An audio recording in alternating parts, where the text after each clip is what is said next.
Friends, welcome back to my channel. जय श्री कृष्णा। महाभारत में सैकड़ों पात्र हैं जिनमें से प्रत्येक के अपने व्यक्तित्व, गुण और दोष हैं। कौरव, पांडव, कृष्ण, अर्जुन, द्रौपदी के 5 पति, दुर्योधन, शकुनी, ये सभी पात्र हमारे मन में अलग अलग छवियां बनाते हैं।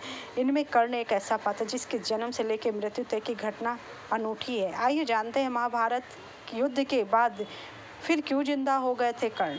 चलिए जानते हैं। महाभारत रोचक कथाओं का अनूठा भंडार है। यहाँ आश्चर्यजनक अनोखी घटनाओं का पिटारा है। रोचक कहानियाँ, ज्ञान और जीवन के विभिन्न पहलुओं पर गहन चर्चा का एक विशाल सागर है। यह सिर्फ एक बुद्धि का वृत्तांत नहीं है, बल्कि इसमें मानव मन की गहराइयों में उतरने वाली कई ऐसी कहानियाँ समाही हैं। ऐसी एक कहानी कर्ण और महाभारत शूरवीरों के जिंदा होने से जुड़ी। यह सुनकर ही लगता है कि यह असंभव बात है, लेकिन यह सच है। चलिए जानते हैं। महाभारत के भीषण युद्ध में पांडवों की जीत तो हुई थी और कौरव हार गए थे और मर भी गए सब। युद्ध समाप्त होने के बाद धृतराष्ट्र, विदुर, कुंती, गांधारी और संजय एक वन में आश्रम बनाकर रहने लगे थे। समय के साथ विदुर जी की भी मृत्यु हो गई। एक दिन महर्षि वेदव्यास उनके आश्रम आए। तब गांधारी ने वेदव्यास से अपने मृत पिता और कुंती ने कर्ण को देखने की इच्छा प्रकट की। मैं आपको बता दूं कि कर्ण कुंती और भगवान सूर्यदेव का पुत्र है। जब माता कुंती वेदव्यास जी की दुर्वासा ऋषि की सेवा कर रही थी, दुर्वासा ऋषि ने उन्हें वरदान दिया था कि वो जिस देव से चाहे पुत्र प्राप्त कर सकती हैं। उन्होंने सूखते हुए सूर्य को देखा और उन्हें लगा कि ये वरदान काम करेगा कि नहीं करेगा। उन्होंने सूर्यदेव को बुला लिया, लेकिन जैसा वरदान का था उनको पुत्र हो गया। लोकलाज के डर से उन्होंने गंगा नदी में विसर्जित कर दिया और उसको एक आधिरथ परिवार ने पाला, जिससे उन्हें राधे कहा गया। कहते हैं यह घटना महाभारत युद्ध के समाप्त होने के 15 साल बाद हुई थी, जब वो सब जिंदा हुए थे। वेदव्यास, गांधारी, कुंती, धृतराष्ट्र और संजय को लेकर गंगा तट पर एकत्रित हुए। फिर वेदव्यास जी ने अपने योग बल से रात में आवाहन पर सभी मृत योद्धाओं को प्रकट अवतरित किया। कर्ण महाभारत के महान योद्धा थे। उनके बिना महाभारत की कहानी अधूरी। कर्ण के वीर योद्धा होने के साथ ही महादानी भी थे। उन्होंने अपने कवच कुंडल दान किए थे। कर्ण ने कुंती को वचन दिया था कि वह अर्जुन को छोड़कर किसी अन्य पांडव को नहीं मारेंगे,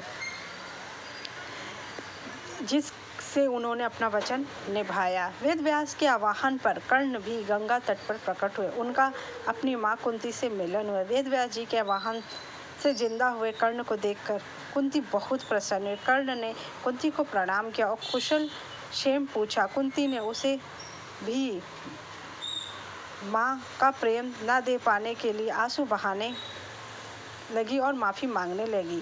एक दूसरी कथा के अनुसार मृत्यु के बाद जब कर्ण की आत्मा धर्मलोक पहुंची तो यमराज ने उन्हें खाने के लिए बहुत सारा सोना दिया।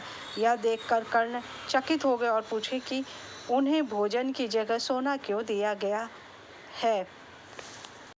तब धर्मराज ने कहा कि तुमने सशरीर दान पुण्य में सोना ही दान दिया था, कभी अपने पूर्वजों को अन्न, भोजन और जल अर्पित नहीं किया। कहा जाता है कि इसके बाद कर्ण को उनकी गलती सुधारने के लिए 16 दिन के लिए पृथ्वी पर भेजा गया, जहां उन्होंने अपने पितरों और पूर्वजों का श्राद्ध और तर्पण किया और उन्हें अन्न जल का दान किया, जिसके फलस्वरूप उन्हें स्वर्ग में भी अन्न जल मिलने लगा। कर्ण ऐसे एक योद्धा थे जिन्होंने सब जानते हुए भी कि पांडव उनके भाई हैं, उनके साथ नहीं गए। अगर वो उनके साथ चले जाते तो शायद महाभारत युद्ध होता ही नहीं, लेकिन उन्होंने दुर्योधन का अन्न खाया था, इसलिए वो दुर्योधन का साथ नहीं छोड़ना चाहते थे। और वो ये भी जानते थे कि दुर्योधन अधर्मी है।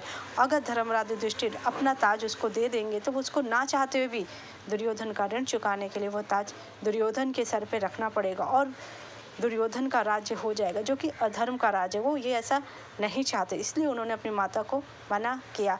मृत्यु के बाद उनकी पत्नी का क्या हुआ।